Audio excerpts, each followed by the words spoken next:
Desde Bogotá, Colombia, les damos la bienvenida a su programa Creciendo Juntos, Familia y Escuela. Familia y Escuela es un espacio de participación para reflexionar sobre el cómo construir ambientes escolares y familiares saludables. Por nuestros niños y niñas y sus familias, pensamos en clave de una cultura de paz que se forja desde la concepción misma de cada ser humano y luego desde sus ambientes más cercanos y cruciales, la familia y la escuela. Bienvenidos, con ustedes, la doctora Ruth Estela Chacón Pinilla. Bienvenidos a esta emisión de Creciendo Juntos, Familia y Escuela. Continuamos en este programa rindiendo homenaje a nuestros maestros, a esos personajes que marcan la vida de cualquier ser humano. La marcan desde su amor, desde su vocación y desde su entrega por nuestra profesión.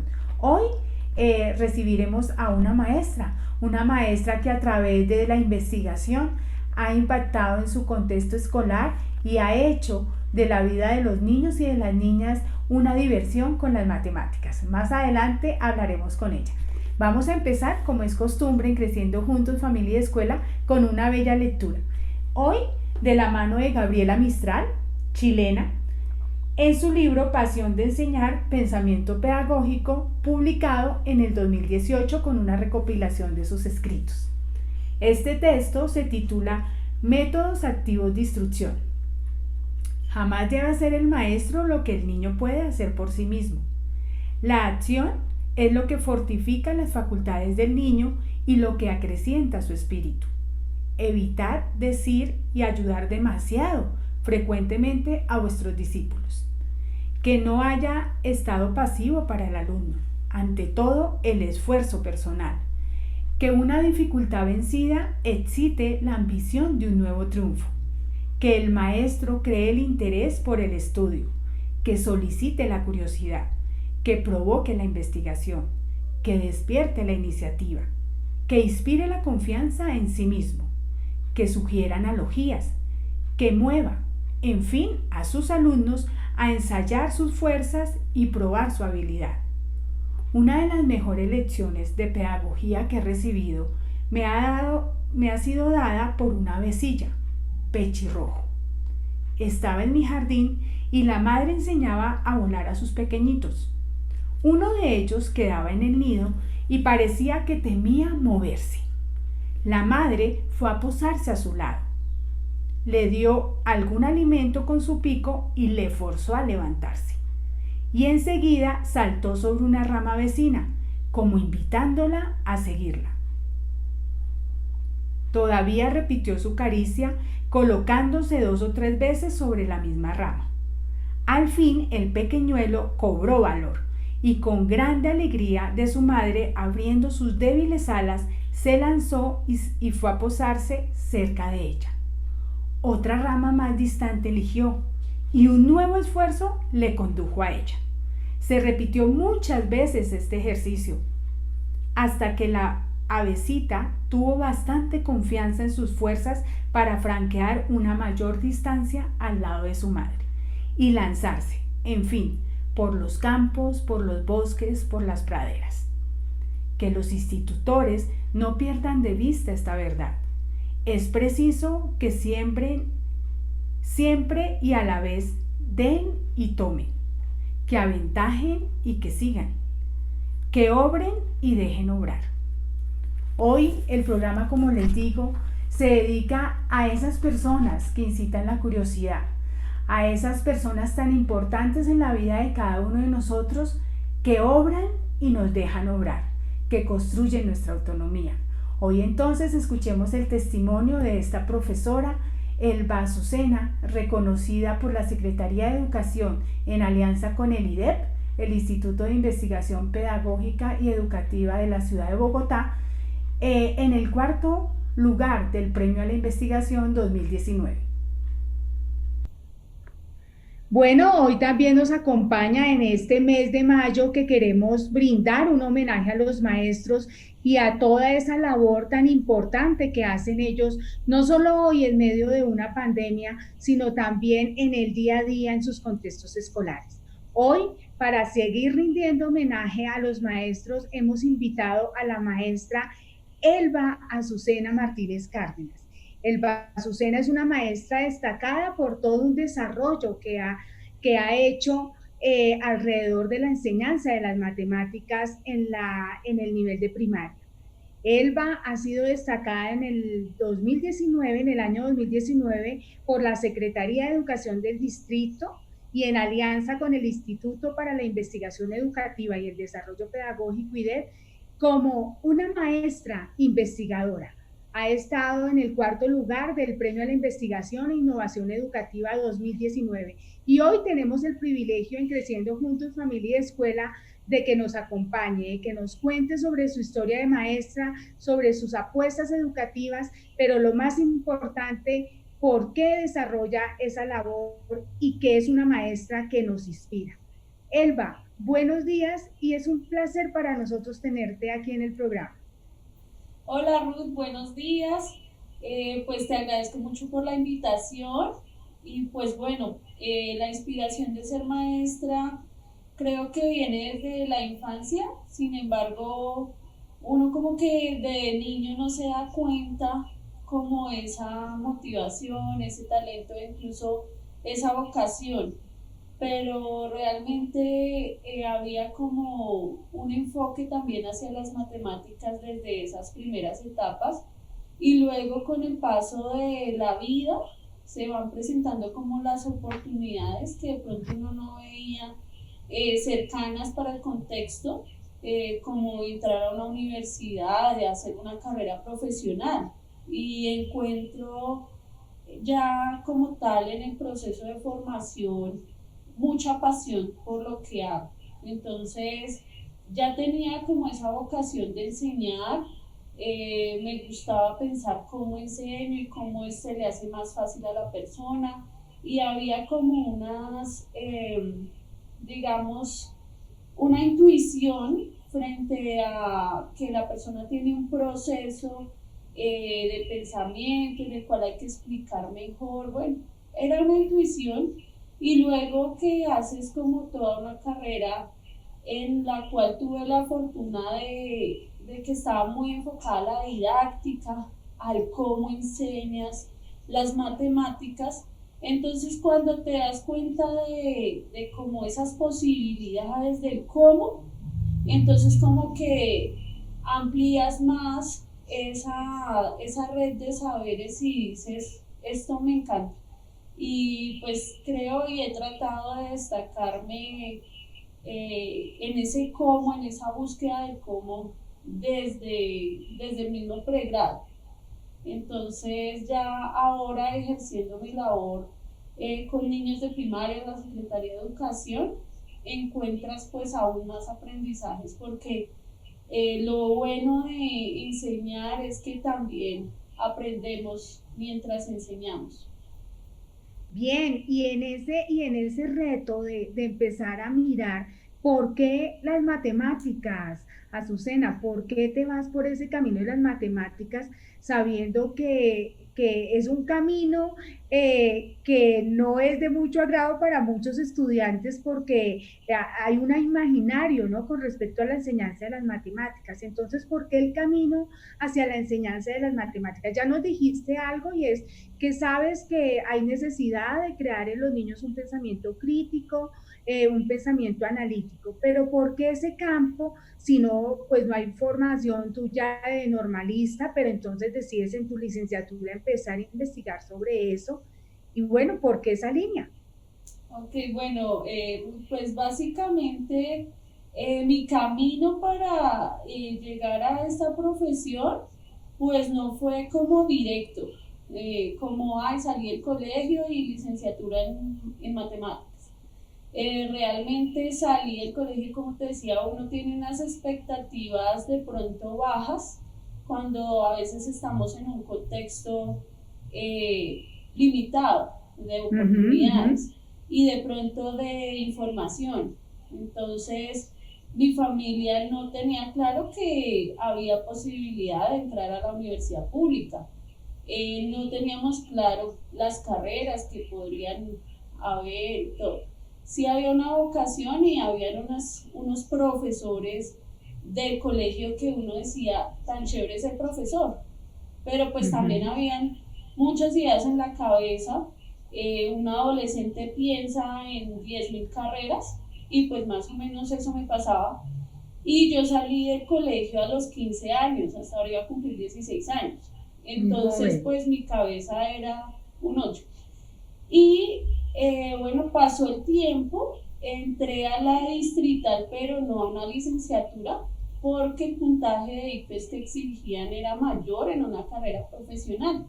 Entonces ingresé a una carrera tecnológica, pero mi ideal era, entro ahí y luego me paso a la licenciatura, porque era como la oportunidad de entrar, pero realmente me fue súper mal. Entonces gasté 2 años intentando hacer 2 semestres. Y nada, después del tiempo, bueno, yo escogí otras carreras. Yo escogí licenciatura en español, escogí licenciatura en lenguas en la pedagógica. No pasé, realmente mis bases de inglés eran bajas. ¿Cómo iba uno a entrar a lenguas? Y bueno, y ya como última oportunidad dije, no, voy a volverme a presentar a la distrital y voy a presentarme a una licenciatura. Imposible. Pensaba, no sé, bueno. ¿Y por qué matemáticas? Y mira que es una aventura extraña, porque a mí siempre me gustaron las matemáticas, desde niña. Yo le decía a mi mamá, quiero saberme todos los números, mami, algún día quiero saberme todos los números. Y yo al final de cada año borraba los libros y los volvía a hacer, ¿sí? En vacaciones. Pero yo cuando iba a hacer la licenciatura, yo me iba a ir por lenguaje. Y un día yo, Dios mío, ¿qué hago? ¿Qué escribo en el formulario? Ya lo tenía comprado y todo. Y en un bus yo iba hablando y de pronto alguien se me sentó al lado y me preguntó la hora y la acababan de decir en la radio y yo le dije las 8. Y entonces él empezó a hablarme y de la conversación salió que me dijo, no, estudie esto. Y el chico estudiaba en la distrital, estudiaba física, licenciatura en física. Y me dijo las carreras que mejor funcionan, que mejor te va a ir, pues el física, química, matemáticas. Y yo le decía que me daba miedo porque pues de pronto era muy difícil ya estudiar matemáticas para ser profesor. No, estudia eso. Y yo decía, pues esa será la señal de Dios, porque realmente nadie me decía que estudie, ¿sí? Me decían lo que usted quiera. Y yo, Dios mío, no sé qué escribir acá. Y fue así, fue una casualidad. O sea, ese primer momento fue una casualidad, pero fue sí, casi pero que ya definitivo. Entro y o sea, me apasioné con esto porque imagínate que cuando yo entro al pregrado en la distrital era licenciatura en educación básica con énfasis en matemáticas y recién hacía 6 meses había empezado ese proyecto, porque antes era licenciatura en matemáticas. Y ese proyecto al que yo entro es un proyecto que estaba en proyecto de investigación y que querían enseñarle a los futuros profesores a investigar, o sea, ser profesores investigadores, y querían enseñarnos a enseñar, o sea, porque la licenciatura en matemáticas se centraba mucho en lo conceptual, y en la que yo entré se centraba más en la didáctica, en la pedagogía, en el cómo, ¿sí? En los contextos. Entonces, claro, entré en el momento justo, ¿sí? Y para desarrollar lo que tú querías luego. Claro, o sea, entré para encontrar mi proyecto de vida ahí, porque resulta que yo te contaba, salí a los 15 años del colegio y yo entré al pregrado a los 21, o sea, de hecho mucho mayor que algunos compañeros. Claro. Y me apasioné por esto, desde ahí he desarrollado mucha pasión y mucho interés por seguir diseñando y aprendiendo. Y a propósito de eso que yo sé que tú realizas en las aulas de clase con los niños, Elba Azucena, ¿qué es lo que más te gusta de ser maestra? Uy, Dios, es que son muchas cosas, pero creo que el ver el proceso de aprendizaje, o sea, el ver el desarrollo, el ver que tú, a través de lo que tú estás llevando a los niños, ellos están aprendiendo, ¿sí? Eso es como que lo que más lo llena a uno. Y otra cosa es como el cariño, ¿no? O sea, como esos lazos, esas interacciones que se dan con los niños generan unos lazos, unos vínculos también emocionales, afectivos, y creo que eso genera como más motivación o mayor vocación, o sea, como que se te amplía esa vocación, porque tú quieres seguir ayudando, ¿sí? Porque tú quieres que ellos aprendan más y mejor. Y algo que, digamos, viene ahorita a mi mente es cómo realmente puedo dar una mirada de lo que es la matemática de forma positiva, ¿cierto? Porque lo que tú me decías, muchas personas, no, uno dice que uno es profesor de matemáticas, ¡ay, en serio! ¿No? O sea, entonces creo que eso también hace que si un niño le dice a los papás, ¿cuál es su materia favorita? Le dicen, y el niño dice matemáticas. Entonces, y sabes que tú eres la profe de matemáticas, entonces te sientes también que has cambiado un poco el chip y que ha cambiado un poco esa mentalidad, al menos con esa parte de la sociedad a la que tú llegas, ¿cierto? Llegando con una matemática más cercana, ¿cierto? Que te permita analizar el mundo, que te permita realmente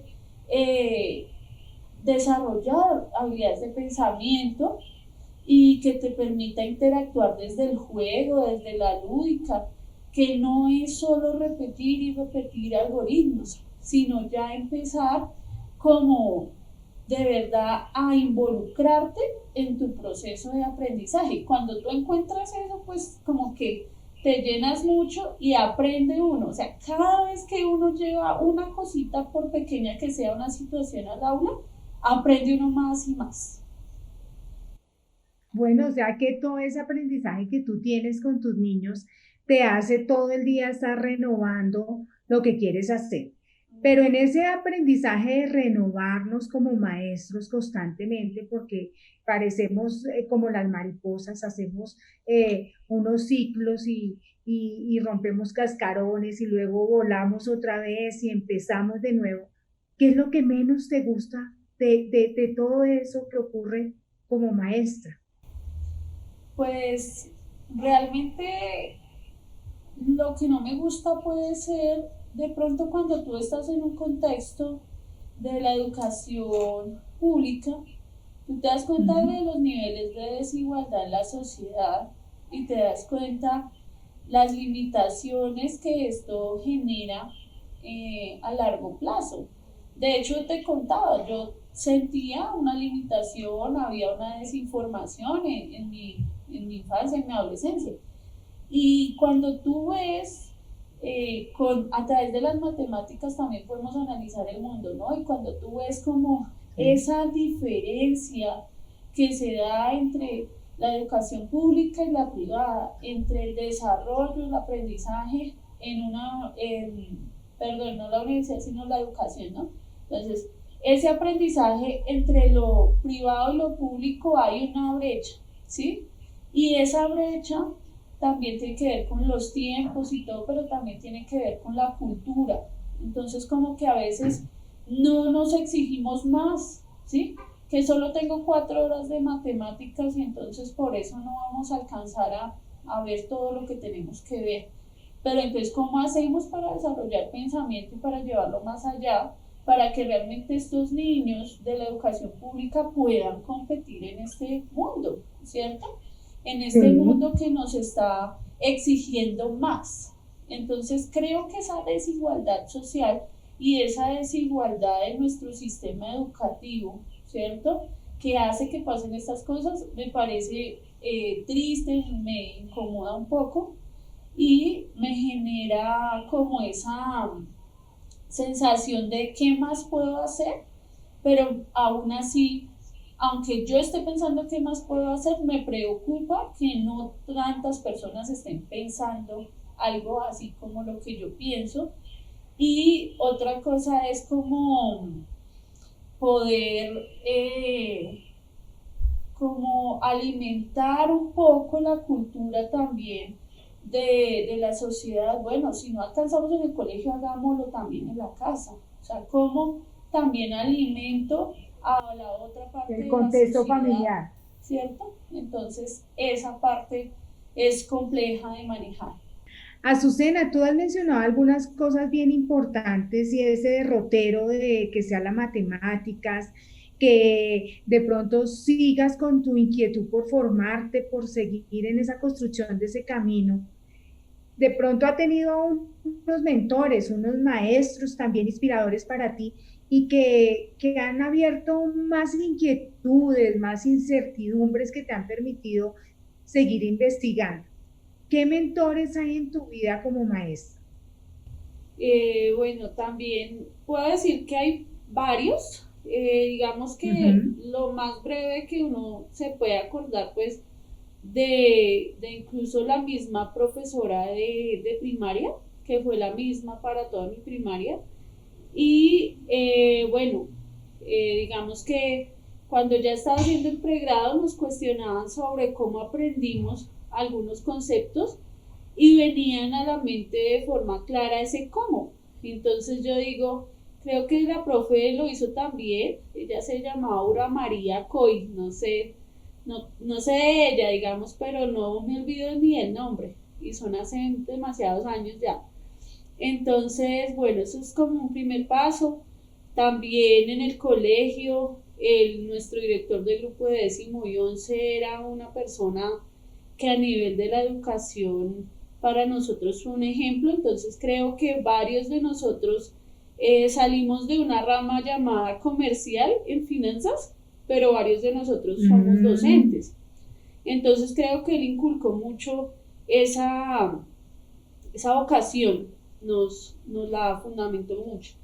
Y ya en el pregrado tenemos, creo que un referente muy importante, la profesora Magda Liliana González, con la cual aprendí que desde las matemáticas se puede analizar las situaciones de poder que se dan a nivel político, tanto a nivel de pronto de Ujú. un entorno externo como a nivel de la misma aula, ¿cierto? Cómo se reproducen relaciones de poder y cómo, así como dicen, el conocimiento te da poder, ¿cierto? Sí. Pues ese poder debes también generar que se use para bien, porque el poder que te da el saber también se puede usar para mal. Entonces, ¿cómo puedo también formar a la persona para bien, para el bien, para formar desde unos valores que aporten a la democracia?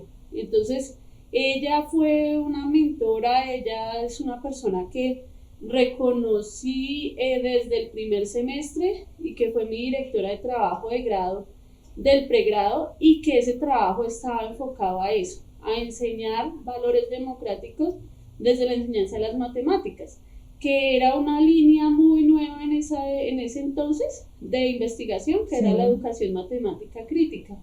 Y pues sin duda, pues mi directora de trabajo de grado de la maestría ahora, la doctora Olga Lucía León, ella a nivel del desarrollo de diseños didácticos tiene una experticia que tú, o sea, tú hablas con ella y a ella le sale conocimiento en cada palabra. Entonces, y esa sensibilidad por el cómo aprende el niño y esa sensibilidad hacia buscar a lo accesible, el diseño de ambientes de aprendizaje accesibles.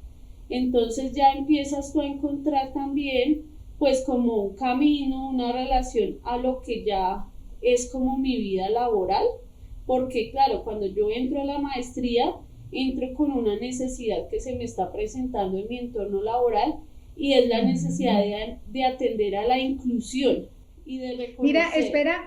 espera porque quiero ahí, Elba, hacer, digamos, una entrada y es primero reconocer a todos tus maestros, mentores que acaban, es un saludo bien especial a todos los maestros que nos escuchan, porque de alguna manera cada uno ha sido de estos estudiantes, así como tú tuviste los suyos. Pero tú empiezas a mencionar algo que me interesa decirlo de alguna manera y es, tú hay unos momentos significativos en la vida de los maestros, hay momentos que nos marcan, unos hitos que nos marcan y nuestros desarrollos en las aulas o nuestra formación profesional, nuestras propuestas creativas, y tú empiezas a nombrar el contexto. Yo creo que ese es uno de los hitos que empiezan a marcar tu vida. ¿Y cómo empieza ese contexto? Porque además empiezas a nombrar algo que para mí es, por eso quiero hacer una pausa aquí, y es fundamental en la vida del maestro que investiga. Y es que empieza a preguntarse por su contexto y hacer de su contexto todo un escenario de investigación. Entonces, cuéntanos esto que me parece bien importante, cómo tu contexto de trabajo empieza a ser escenario de investigación para ti.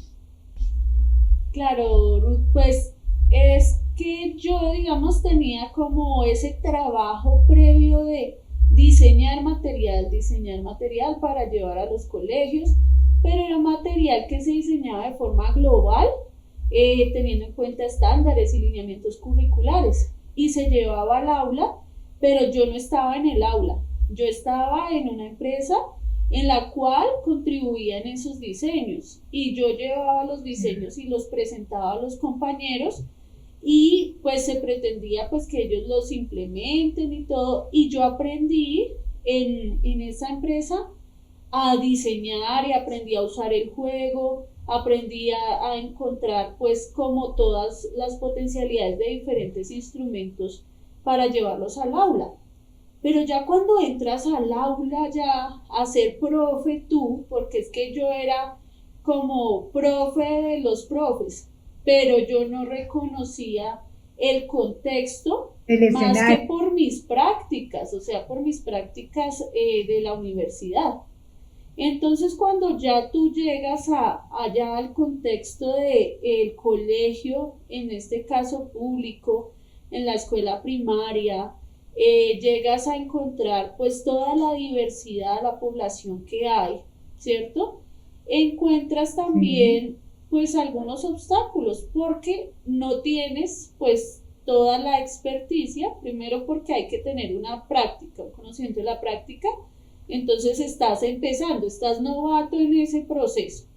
Y segundo, porque te encuentras con que tú no contabas con algunos detalles cuando diseñabas, como es el proceso de cómo aprenden, ¿cierto? Realmente, todos juntos, cómo aprenden, ¿sí? Cómo llevo la situación, ¿cierto? De enseñanza para propender de un desarrollo, de un aprendizaje para todos. Y luego ya, digamos, yo entré en el 2015, en el 2017, tengo mi dirección de grupo en un aula que tiene 27 estudiantes, de los cuales tengo un niño en situación de discapacidad intelectual y de situación que yo no conocía, ¿cierto? En mi salón, en mi aula, ¿cierto? Y ya empezar como yo a relacionarme, cómo le enseño. Y otra cosa que pasaba era esa relación con el compañero de apoyo, el educador especial, porque él conoce cómo funciona el cerebro, internamente el cerebro de este niño, ¿cierto? Él conoce unas diferencias, él conoce la parte diagnóstica y el perfil del niño, pero él no conoce como ese saber didáctico en las matemáticas, ¿cierto? Y yo conozco ese saber didáctico y soy muy creativa y todo, pero no conozco cómo hacerlo funcionar para esta situación. Y lo otro que me encuentro es como ya la realidad de la evaluación. Entonces, ¿qué pasaba? Como ese niño tocaba hacerle un currículo flexible y los profes no tenemos el conocimiento respecto a eso, entonces pasaba que se le flexibilizaba la evaluación, más no lo que se estaba enseñando y cómo se estaba enseñando. En el proceso, o sea, había rupturas entre lo didáctico y lo evaluativo. Exacto, y la educadora especial brindaba herramientas como material, fotocopias, actividades diferentes a las que estaban haciendo los otros niños y se le colocaba al niño esas actividades diferentes. Y te encuentras con otra situación y es la situación de exclusión. A pesar que está incluido en el aula, está excluido de la actividad que se está realizando. Entonces tú dices, bueno, ¿qué debo hacer? ¿Flexibilizo el currículo o individualizo el currículo? Y ese fue como mi gran cuestionamiento cuando llego a la maestría. Y pues me encuentro con una mentora que me aportó y me guió y me ayudó a generar un camino alrededor de esta inquietud. Tú dices algo bien importante y yo quiero realzarlo acá, Elba Azucena, y es el hecho de que primero trabajabas diseñando probablemente algunos productos didácticos, ¿cierto? Pero desde la mirada del diseño, aparte del colegio. Y el estar luego en el colegio te alimenta tu práctica para decir, no, una cosa es diseñar y otra es conocer los contextos y las necesidades particulares del contexto. Es que quiero hacer énfasis ahí porque creo que es algo en lo que nosotros los maestros debemos trabajar y es cómo esos materiales que se diseñan también están en las manos de los maestros. Y bueno, porque más adelante quiero retomar contigo y que me cuentes un poco sobre ese emprendimiento que tienes, ¿cierto? Porque es que los maestros, yo siempre he dicho algo, y es que los maestros con todo lo que diseñamos para nuestros estudiantes, podríamos escribir tratados de didáctica completa y podríamos diseñar muchísimas cosas porque estamos en el contexto y sabemos las necesidades del contexto. Pero bueno, tú ya nombras ahí otro hito importante y es la maestría. Entras a tus estudios de maestría, te encuentras con una mentora que cree en tu proyecto, que te anima a seguir tu proyecto y por esa línea te vas a investigar. Y empieza un hito importante probablemente y es después de la maestría, ya nos contarás la investigación que desarrollas y con la que te otorgan el 4º puesto en el premio de la Secretaría de Educación Distrital. Cuéntanos.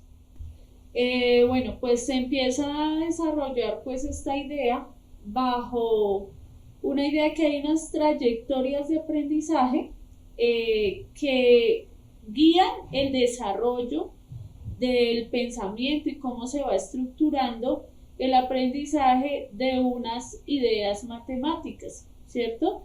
Y ya existen unas trayectorias hipotéticas de aprendizaje diseñadas por unos investigadores, Clemens y Sarama, en el 2015.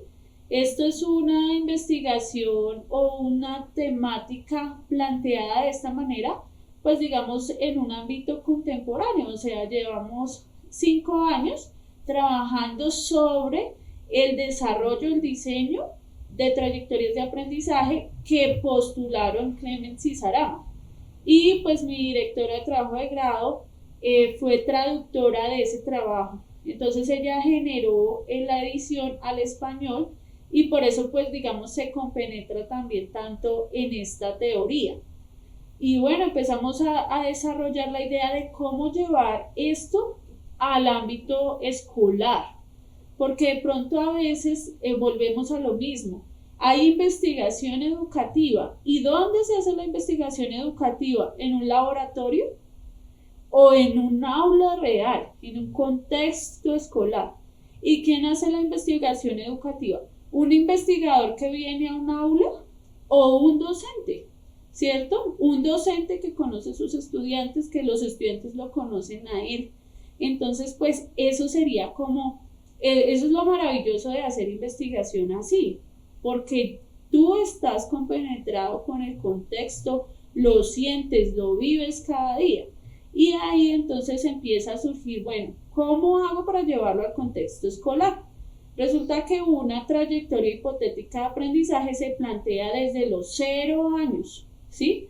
A los 8 años en adelante. Entonces generan toda una estructura de cuáles son los procesos que naturalmente el niño, la persona, desarrolla. Es decir, que ellos lo consideran tanto para un contexto escolar como para cualquier contexto. O sea, cómo de forma natural tú aprendes, cómo adquieres la cantidad de forma natural, ¿cierto? Y entonces ellos generan como varias líneas que se relacionan con la aritmética inicial. Entonces está la subitización, está el conteo, están las operaciones aditivas, o sea, hay varias líneas.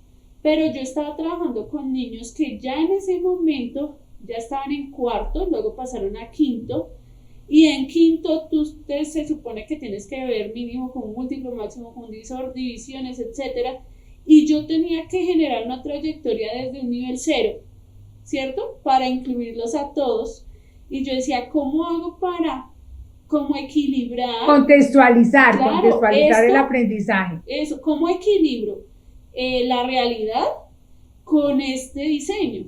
Entonces vamos a articular 4 trayectorias en una sola y empezamos a buscarle procesos y cómo se podían relacionar y tejer. Y ahora, ¿cómo hago para llevarlo de forma natural a ese aprendizaje y para que interactúen todos y para que haya como también una motivación y una afectividad en este diseño accesible?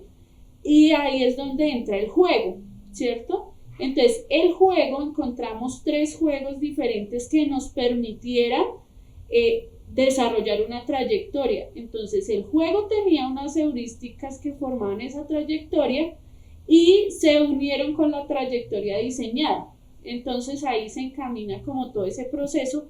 ¿Para qué? Para que el diseño sea accesible para todos. Entonces, todos trabajan en el mismo proyecto, en el mismo juego, pero todos desarrollan de forma diferente su pensamiento. Entonces, cada uno tiene una trayectoria real de aprendizaje. Entonces, y esa trayectoria es particular, Azucena, o sea, esa trayectoria, ¿quién la marca? ¿El docente mirando las condiciones de cada estudiante? Sí, mira, resulta que uno tiene una trayectoria hipotética de aprendizaje, que es donde anclamos el juego, los 3 juegos, con las 4 trayectorias hipotéticas que ya teníamos planteadas por Clemens y Sarama. Y además de eso, entonces diseñamos a partir de allí, como tenía 18 niveles, a partir de los niveles diseñamos unas tareas instructivas y unos indicadores para determinar cómo a través de los niveles podíamos evidenciar el desarrollo de los niños. Entonces, cuando hacemos eso, ya hicimos una trayectoria hipotética de enseñanza, una trayectoria ya de enseñanza, y la llevamos al aula. Y cuando ya la llevamos al aula, entonces encontramos las trayectorias reales de aprendizaje. ¿Cómo? A través del análisis de cómo transita cada niño por los indicadores que habíamos diseñado. Entonces ahí es donde se da la trayectoria real de aprendizaje y ahí ya, como tú viste, tuvimos en cuenta a todos y quisimos enmarcar que el aula es diversa, ¿sí?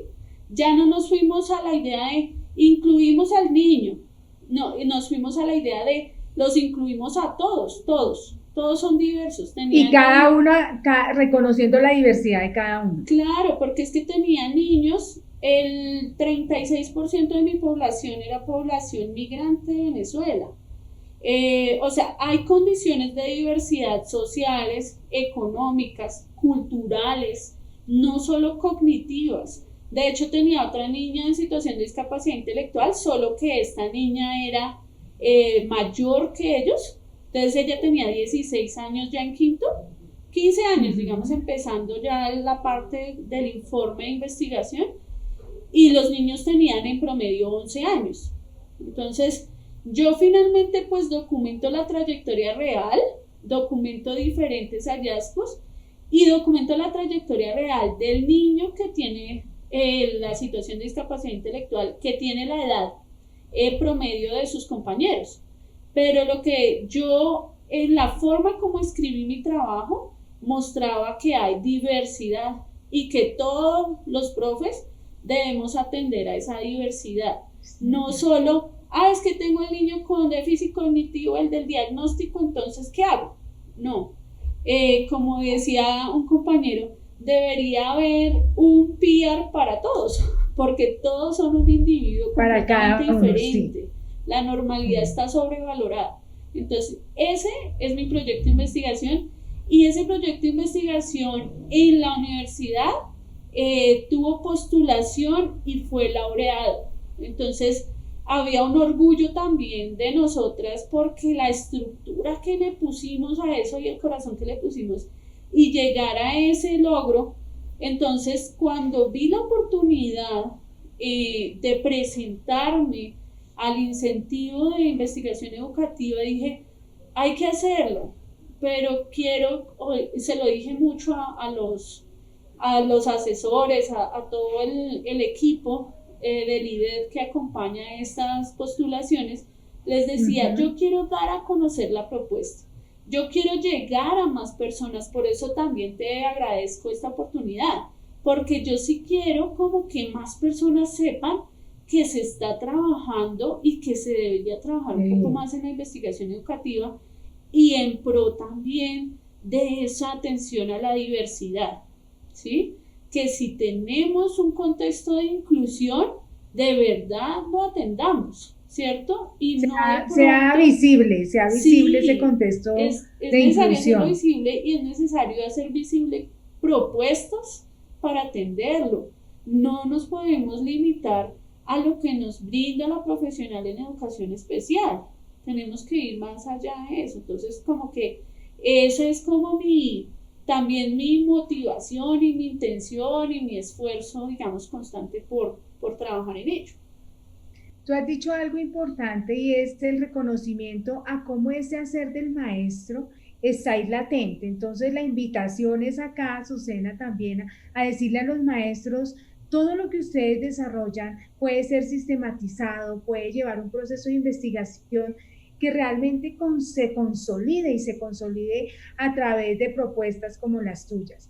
El IDEP, que es el Instituto para la Investigación Educativa y el Desarrollo Pedagógico de Bogotá, en alianza con la Secretaría de Educación, ahorita casualmente el pasado 15 de mayo lanza nuevamente la propuesta para el Premio de Investigación e Innovación Educativa 2020. Entonces sea esto una manera de invitar a todos los maestros para que se vinculen y hagan visibles, porque yo creo que también, Azucena, y es la pregunta que te va a hacer, después de este premio, Azucena, ¿qué viene? ¿Qué viene para hacer visible tu propuesta, para que trascienda el contexto educativo y para que también aporte significativamente a muchos contextos escolares?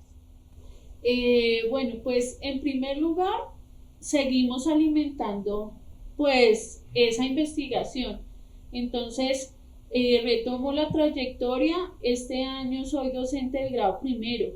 Retomo la trayectoria desde su nivel 0 y es muy rico cómo crece de forma de verdad como un colectivo de niños que se están formando en esta trayectoria a sus 6 años. Y pues también tengo población con diversidad a nivel cognitivo. Entonces, en este momento estoy encontrando un nivel muy similar en la trayectoria de todos mis niños de 6 años. Entonces, bueno, eso es lo primero. Seguir en la práctica, porque la investigación no se acaba con el informe de investigación. La investigación sigue, porque cada vez aprendemos de cada espacio, de cada grupo de niños. Todos son diferentes, como ya lo dijimos, entonces todos nos permiten aprendizajes diferentes. Entonces, lo primero, que esto sigue. Lo segundo es empezar a visibilizar de alguna manera a través de videos, a través de redes, que es lo que estamos empezando a hacer ahora, y que de pronto se apresuró un poco más el empezar a diseñar esto de una mejor manera a través de la situación de cuarentena que estamos en este momento. Entonces, este año se empezó a hacer un diseño de material para los profes, para unos libros de trabajo.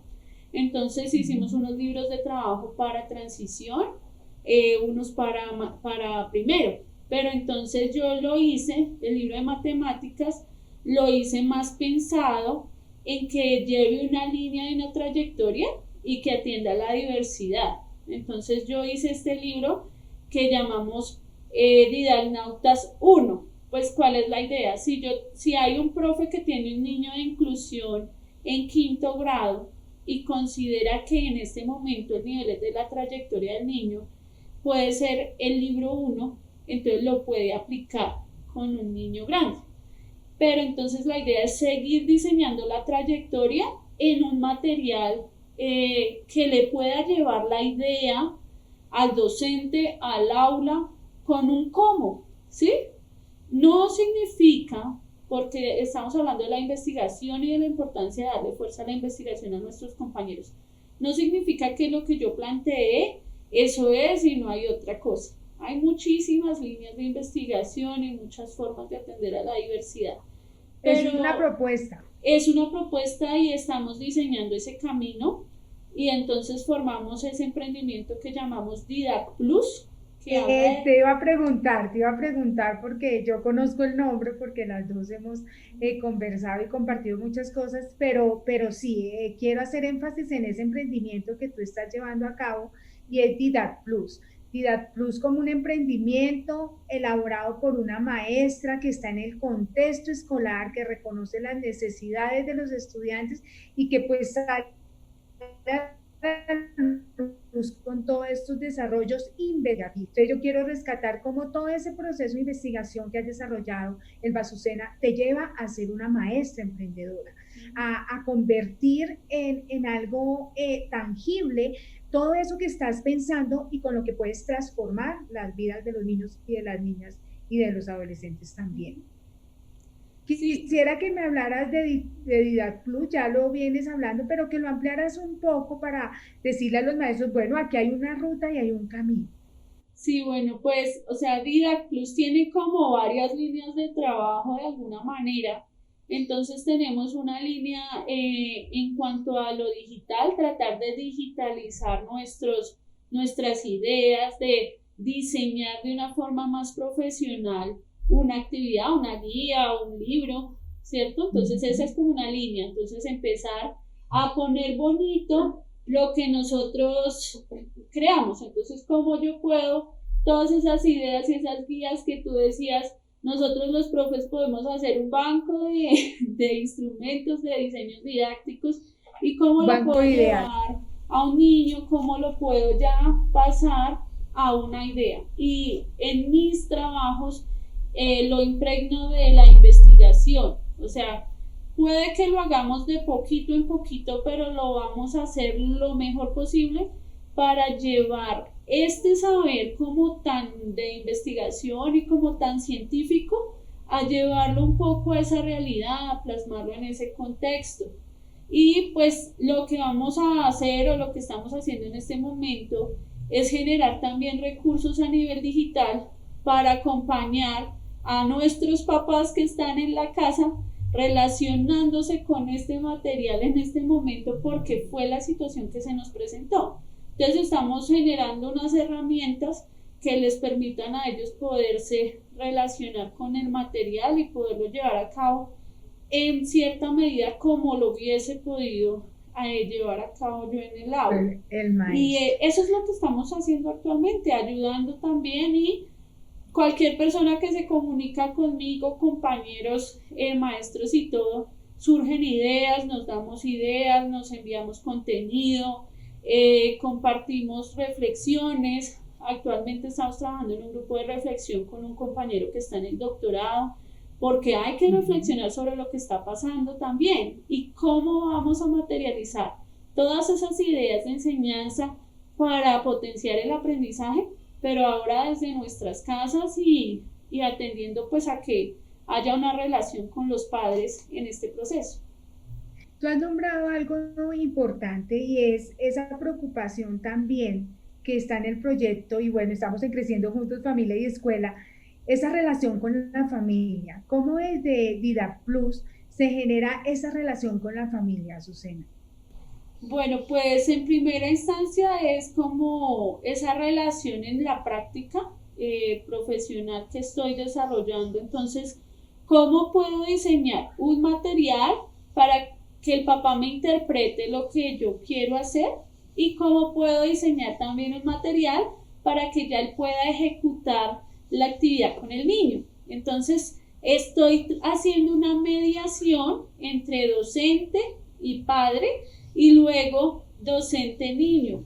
Sí, de pronto es un camino un poquito más largo, pero necesito que el papá también me entienda, comprenda. porque como dicen muchos memes y videos, yo no estudié profesor para hacer lo que usted hace, y es verdad, o sea, además del chiste y de pronto la preocupación, es verdad, tenemos que pensar cómo llegarle a la familia, y tenemos que pensar que en este momento nuestra relación inicial es con el padre, y luego llega al niño, y más con un contexto como niños de primaria, niños pequeños, en mi caso niños de 6 años. Entonces, primero con la familia, con el entorno, con las rutinas, también estamos tratando de ayudarles a generar rutinas, a desarrollar hábitos saludables en casa. Entonces, estamos en esa interacción. ¿Cómo la familia se va a relacionar acá? Y cómo los saberes de la familia me pueden aportar para que el niño aprenda, ¿sí? Cómo desde el saber del papá puedo llegarle al niño, y si no, cómo desde mi saber le indico al papá para que el papá le indique al niño. Entonces estamos... Y mira que ahí surge algo bien importante, y es seguir creyendo en esa alianza familia y escuela. O sea, un trabajo mancomunado, un trabajo que nos haga sentirnos a todos protagonistas de este trabajo educativo, de esta formación integral de nuestros niños, nuestras niñas y nuestros adolescentes.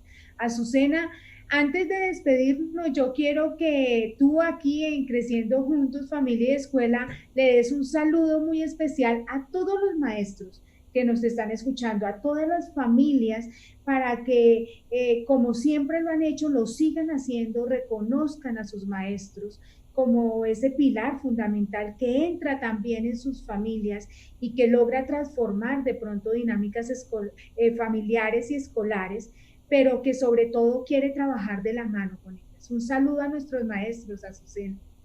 Bueno, un saludo a todos los compañeros, los colegas, que les digo que esto no es un solo día, un solo mes para celebrar esta labor, sino que cada éxito de nuestros estudiantes celebra nuestra labor. Entonces, que nos sigamos sintiendo gratificados por esos logros de nuestros estudiantes, que busquemos cada día aprender también. Es un momento también para aprender y para reflexionar sobre nuestra práctica, independientemente que no queramos encaminarnos en el camino de la investigación. Sí hay muchas propuestas que están circulando en redes y que nos permiten capacitarnos. Entonces los invito a que aprovechemos también este tiempo para repensar la escuela, para replantear algunas de pronto como rutinas que ya teníamos tan establecidas, ¿cierto? Y entonces que disfrutemos esta profesión, y que esta profesión se entienda como una profesión, no como un oficio, el oficio de ir, escribo en el tablero, pongo el ejercicio, no, esto es una profesión que nos permite investigar, que nuestros ambientes educativos son escenarios de investigación, y que en este momento pues el hogar es un ambiente de aprendizaje para los niños, y tenemos que tener en cuenta todos los actores del ambiente de aprendizaje, en este caso la familia. Entonces pues feliz día para todos, sigamos presentando y pensando en la educación para fortalecerla y para mejorarla cada día más. Bueno, yo voy a despedir Creciendo Juntos, Familia y Escuela, presentando profesional y académicamente a una gran maestra, a esta maestra que nos acompañó hoy. Ella es Elba Azucena Martínez Cárdenas, licenciada en educación básica con énfasis en matemáticas, magíster en educación con énfasis en educación matemática, docente de la Secretaría de Educación de Bogotá desde agosto del 2015 y maestra del grado primero de primaria en la actualidad, pero se ha desempeñado en el Colegio Tibabuyes Universal y ubicado en la localidad de Suba, en la CDC, en la jornada de la tarde. A todos nuestros colegas de ese hermoso colegio les enviamos hoy un saludo muy fraterno y a todos los maestros desde Creciendo Juntos nos volvemos a ver como familia y escuela, una alianza muy importante, necesaria y pertinente en este momento educativo para que sigamos hablando sobre esos temas que nos interesan, esos temas que a veces nos inquietan, pero que aquí en este programa hay espacio para todos. Gracias, Azucena, muchos éxitos y sigue investigando. Muchas gracias, Ruth. En Didac Plus trabajamos desde un enfoque didáctico para mejorar el aprendizaje desde la búsqueda de la accesibilidad. Diseñamos Didacnautas Transición como una respuesta de articulación de dimensiones que se desarrollan para este nivel educativo dentro de un currículo escolar. Didacnautas Matemáticas 1 como el primero de una serie de libros que se puedan considerar como un recurso accesible para atender a la diversidad. Didacnautas Español primero como respuesta a requerimientos de docentes de educación pública de acuerdo a los aprendizajes que en lectoescritura se esperan alcanzar en este grado escolar. Diseñamos estrategias de trabajo con materiales didácticos como el Tangram, el Pentominó, las regletas de Cusiner, el Cubosoma, entre otros, y planteamos propuestas para el aprendizaje de la robótica desde sus bases, teniendo para esto el uso de material de reciclaje y otros recursos tecnológicos más sofisticados, pero asequibles. Y si tú, docente que nos ves, tienes una idea que quieres convertir en libro, no lo dudes, te ayudamos a digitalizar tu idea.